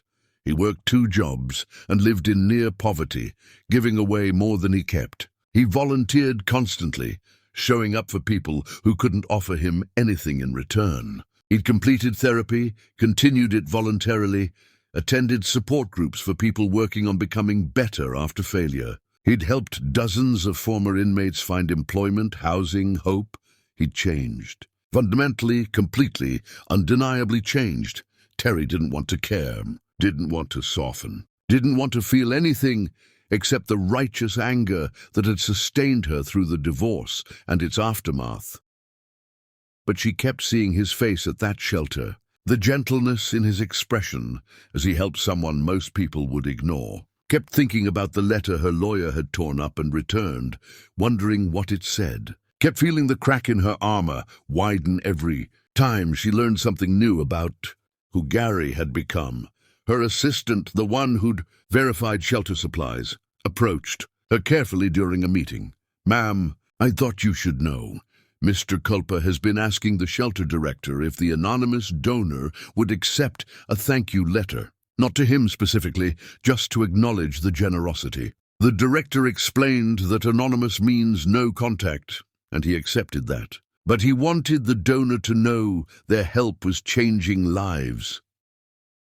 Terry said nothing, but something twisted in her chest. Her nights became exercises in memory. She'd pour wine and stand at her window, remembering the good parts she'd buried beneath the pain. Gary's laugh on that train. The way he'd looked at her like she was magic. The mornings waking up in his arms, feeling safer than she'd ever felt. Had that all been fake? Or had it been real once, before something broke? She attended business dinners and charity events, smiled for photographers, made appropriate conversation. Everyone told her how well she was doing, how strong she was, how inspiring her recovery had been.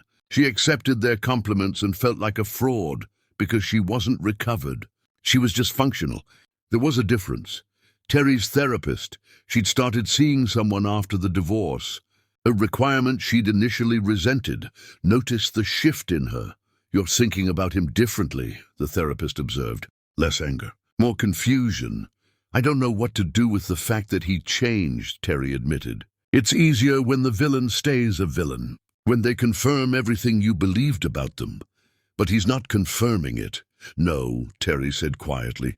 "He's not. What does that bring up for you?" "Rage. Because why couldn't he have been that person when we were together? Why did it take losing everything for him to become someone decent?" Terry's voice cracked. "And underneath the rage is this terrible, pathetic hope that maybe the man I loved was real after all. Just buried, just waiting to be excavated by catastrophe." "Is that pathetic?" the therapist asked gently. "Or is that human?" Terry didn't have an answer. She attended a gala for one of her charitable initiatives, rare public appearance that her board insisted was necessary for donor relations. She dressed carefully, armored herself in designer elegance, prepared to be Terry Walters Harrington, powerful, untouchable, perfectly controlled.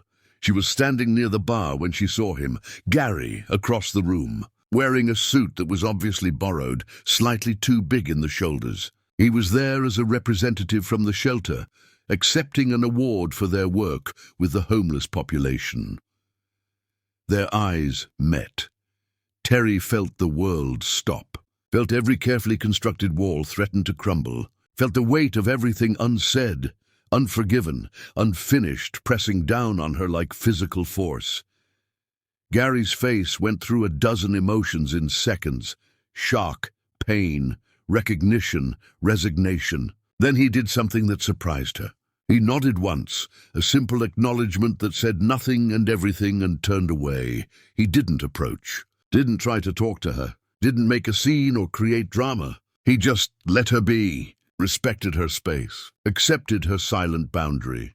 That restraint, that respect, shook Terry more than a confrontation would have.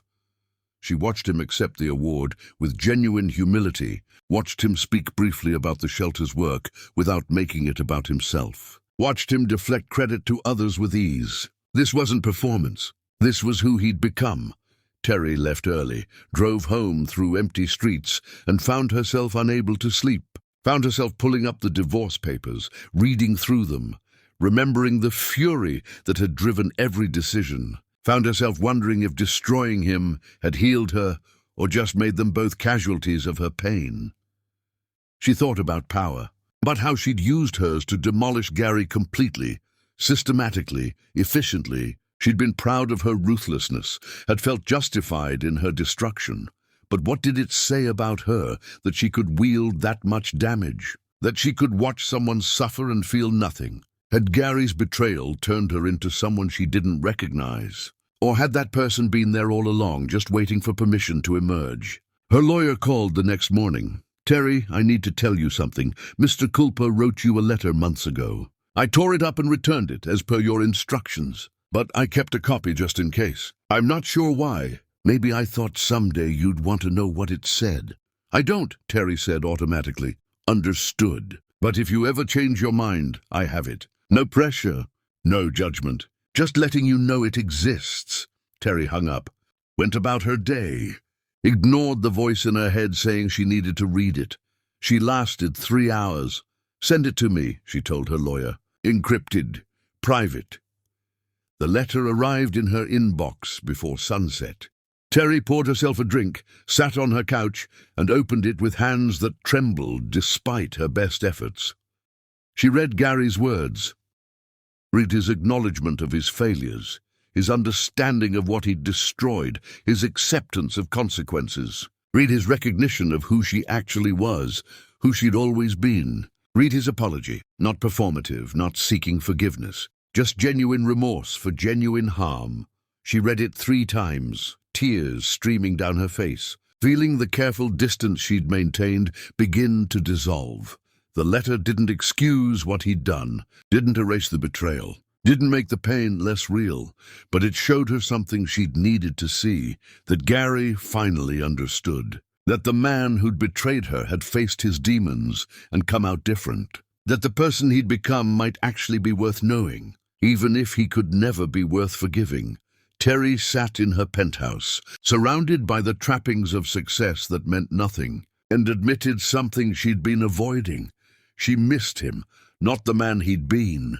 That man deserved everything she'd done to him, but the man he'd become, the humble, giving, aware man she kept encountering, that man made her curious. That man made her wonder. That man made her feel something besides anger and emptiness.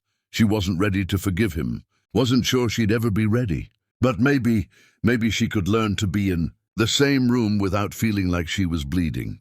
Maybe she could have a conversation that didn't end in destruction. Maybe she could find out if change was real or just another performance. Terry pulled out her phone, found the number for the shelter director, and composed a text she rewrote 17 times before sending.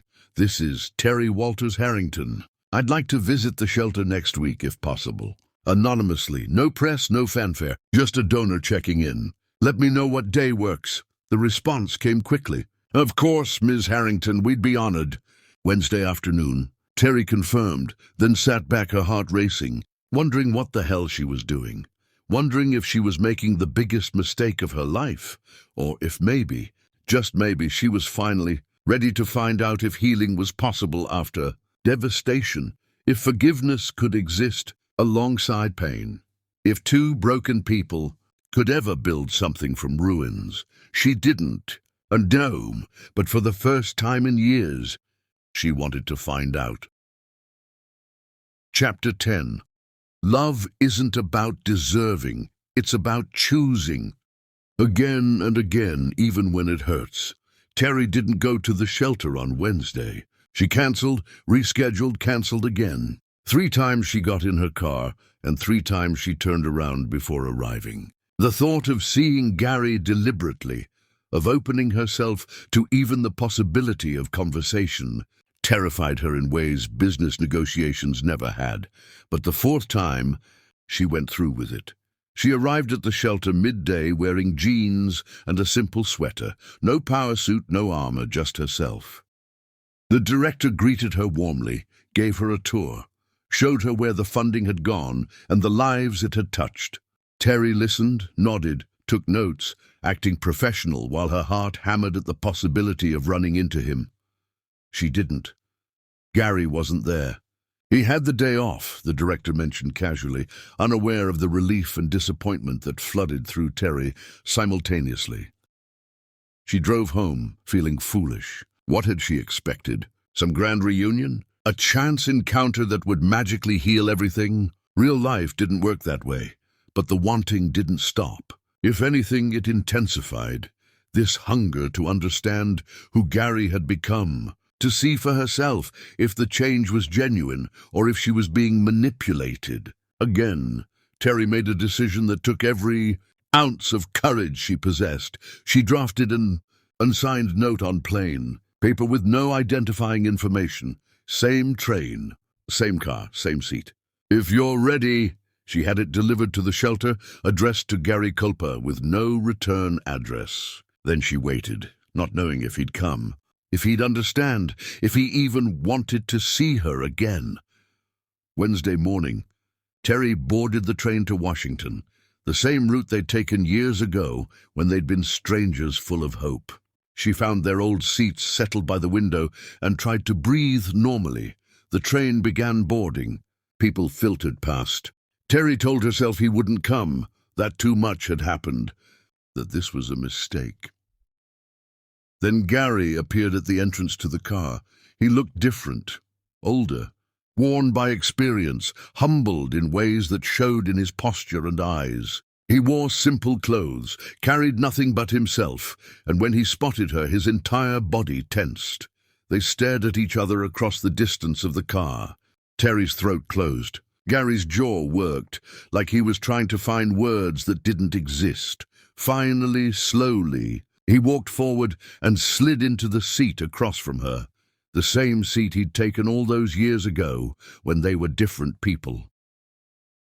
The silence stretched, heavy with everything unsaid. "I didn't think you'd come," Terry said finally, her voice barely audible. "I almost didn't," Gary admitted. "I've spent years accepting that I'd never see you again, never get another chance. I convinced myself that was right, that was fair. It is fair." "I know." He looked out the window, and Terry noticed the lines around his eyes, the silver starting in his hair, the evidence of suffering that matched her own. "But here I am anyway, because even though I don't deserve it, even though you owe me nothing, I wanted to see you. I wanted you to see me. The actual me, not who I was." The train lurched into motion, and Terry felt the familiar rhythm of tracks beneath them, the same sound that had accompanied their first conversation, their first connection. "I've been watching you," Terry admitted. "Not directly, but I've heard things. Seen things. You're different." "I'm trying to be." "Why?" The question came out harder than she intended. Why now? "Why after you destroyed everything?" Gary met her eyes, and she saw something there she'd never seen before. Complete honesty. "Because rock bottom gave me clarity, prison gave me time, and losing you gave me perspective. I finally understood what I'd had, who you actually were. What I'd thrown away. That doesn't fix anything. I know. It doesn't erase the pain. I know. It doesn't make me trust you. I know," Gary said quietly. "I'm not asking for trust. I'm not asking for forgiveness. I'm not asking for anything, Terry. I just want you to know that I finally get it. I understand who you were all along. This powerful, generous, incredible woman who loved me, despite having every reason not to. And I repaid that by being too insecure to appreciate it." Terry felt tears threaten and forced them back. "You made me feel worthless. You looked at everything I was and decided it wasn't enough." "No," Gary said, his voice breaking. "I looked at everything you were and knew I wasn't enough. So I sabotaged it. I destroyed us before you could figure out you deserved better. That's not how it works. I know, but it's the truth. I was scared of you, Terry. Scared of your depth, your capability, your enormous capacity for love. I couldn't match it. So instead of rising to meet you, I tore you down to my level." The train carved through the landscape, carrying them forward through spaces that felt both familiar and completely foreign. "I destroyed you," Terry said softly. "I took everything from you. Your business, your reputation, your freedom. I wanted you to suffer the way you made me suffer. I know. I deserved it. Did you?" Terry looked at him, really looked at him. "Did you deserve to lose everything? Or was I just as cruel as you were, just more efficient about it?" Gary was quiet for a long moment. "I think we were both operating from pain. Mine was selfishness and cowardice. Yours was betrayal and rage. Neither one of us was our best self. So what are we now? The question hung between them like smoke. I don't know, Gary said honestly. I'm someone trying to live with integrity, trying to give back more than I take, trying to be worthy of the second chance I don't deserve. And me, you're someone who built an empire and lost herself inside it. Someone who gave everything to someone who couldn't see it. Someone who's probably still carrying pain she shouldn't have to carry alone. Terry looked out the window, watching America blur past. I'm not the woman you married. I'm harder now, more guarded, less willing to trust. I'm not the man you married either. I'm more aware, more humble, less confident and maybe better for it. So who are we to each other? Gary leaned forward slightly, his hands flat on the table between them. We're two people who destroyed each other and somehow survived it. Two people who maybe learned something from the wreckage. Two people who might be able to build something honest from all the broken pieces. Or we might just hurt each other again, Terry countered. We might, Gary agreed, but this time we'd do it knowing the cost. Knowing the damage, with our eyes open instead of closed. Terry felt something shift inside her. Not forgiveness, not yet. Maybe not ever fully. But something else. Recognition, possibility. The terrifying hope that maybe two people could find their way back to each other after everything. I don't love you anymore, she said carefully. Not the way I did. I know. I don't trust you. I know. I'm not sure I can ever be vulnerable with you again. I know. So what are we doing here, Gary? What is this? He took a breath, and when he spoke, his voice was steady. We're starting over. From zero, from nothing. From the truth this time, instead of pretty lies. We're two strangers on a train, deciding if there's something worth building. Terry felt tears finally escape, hot against her cold cheeks. I don't know if I'm strong enough for this. For you. For the possibility of being hurt again. Then don't be strong, Gary said gently. Be honest. Be careful. Be cautious. Set boundaries. Make me earn every inch of ground. Don't give me anything I haven't proven I deserve. And if you fail, if you hurt me again, then I'll lose you forever and deserve every consequence. But Terry, he reached across the table, palm up, waiting. If there's even a chance we could build something real, something earned, something based on truth instead of illusions, isn't that worth finding out? Terry stared at his open hand, at the man offering it, at the future that was uncertain and terrifying and somehow still pulling at her like gravity. She thought about the years alone, about the empire that meant nothing when she had no one to share it with, about the piece of her heart that had died with their marriage and never quite healed. I'm not promising anything, Terry said finally. I'm not asking for promises. One mistake, one lie, one betrayal, and I'm done. No second chances after this. Understood. And you have to meet me where I am. Broken, angry, scared. You don't get the easy version of me anymore. I don't want easy. I want real. Terry took a shaking breath and placed her hand in his. Not the grip of lovers, but the tentative touch of two people deciding to try. Then let's start from zero, she whispered. Together. And see if we can build something that doesn't require lies to survive. Gary's fingers closed gently around hers, and for the first time in years, Terry felt something besides emptiness. It wasn't happiness. It wasn't love. It was smaller than that, more fragile. But it was there, a tiny spark of possibility in the darkness. The train carried them forward through autumn landscape, toward Washington, toward whatever came next. Neither knew if this was healing or another mistake. Neither knew if love could be rebuilt after devastation. But they knew this. They were choosing, consciously, carefully, honestly. And maybe that was enough to start. The end.